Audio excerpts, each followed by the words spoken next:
Zee 24 तास एक पाऊल पुढे। कोल्हापूरच्या महालक्ष्मीच्या दागिन्यांचं मूल्यांकन थांबवण्यात आलंय। मूल्यांकन करणाऱ्या पुरुषोत्तम काळे यांचं निधन झाल्यानं मूल्यांकन थांबवण्यात आलं असलं तरी गेले 50 वर्ष बंद असलेल्या एका दरवाजाची चावी हरवल्यानं तो कसा उघडायचा असा पेच निर्माण झालाय। या बंद दरवाजाआड आहे तरी काय याचं प्रचंड कुतूहल सर्वांनाच आहे। करवीर निवासिनी महालक्ष्मीचे दागिने आहेत तरी किती, त्यांची किंमत किती याची मोजदाद सुरू असतानाच मूल्यांकन करणाऱ्या पुरुषोत्तम काळेंचं निधन झाल्यानं ते थांबवण्यात आलंय।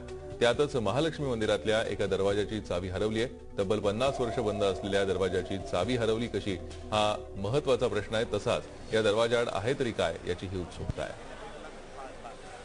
पण पाहतोय मूल्यांकन थांबवण्यात आलेलं आहे, तर एका कुलुपाची किल्ली हरवल्यामुळे या खोलीमध्ये नक्की आहे का याची उत्सुकता वाढलेली आहे। त्या मूल्यांकनाचा आढावा घेतलाय आमचे प्रतिनिधी दीपक शिंदे यांनी। करवीर निवासिनी महालक्ष्मीचं हे मंदिर आहे आणि आता आपण आहोत महालक्ष्मीच्या बरोबर मागच्या बाजूला उभे। या ठिकाणावरूनच हा पूर्ण जो रस्ता जातो, हा रस्ता महालक्ष्मीचा जो मुख्य खजिना आहे या खजिन्यापर्यंत जातो।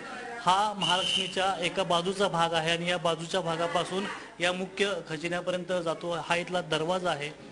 या ठिकाणी हा आहे महालक्ष्मीचा खजिना आणि हा जो दरवाजा आहे या दरवाजाची किल्ली हरवलेली आहे। हा जो दुसरा दरवाजा आहे याच्यातील वरच्या कुलुपाची किल्ली आहे, मात्र जे खालचं कुलूप आहे हे प्रचंड मोठं कुलूप आहे आणि या दरवाजाची किल्ली हरवल्यामुळे या दरवाजाच्या आतमध्ये नेमकं काय असेल याबद्दल लोकांमध्ये प्रचंड उत्सुकता आहे।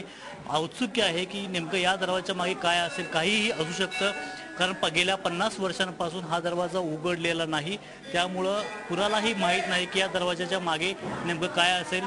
साड्या असतील, दागिने असतील, रत्नागिरीत मुकुट असतील, या संदर्भातला जो प्रश्न आहे तोच प्रश्न आता राहिलेला आहे आणि ही मोजणी ही आता काही कालावधीसाठी सुमारे 15 दिवसांसाठी सुद्धा पुढे ढकलण्यात आलेले आहे। त्यामुळं अजून तरी या दरवाजा मागे काय असेल याचं उत्तर कुणालाही मिळणार नाही असंच दिसतंय। झी 24 ताससाठी व्हिडिओ जर्नलिस्ट मिथुनसह दीपक शिंदे, कोल्हापूर। झी 24 तास एक पाऊल पुढे।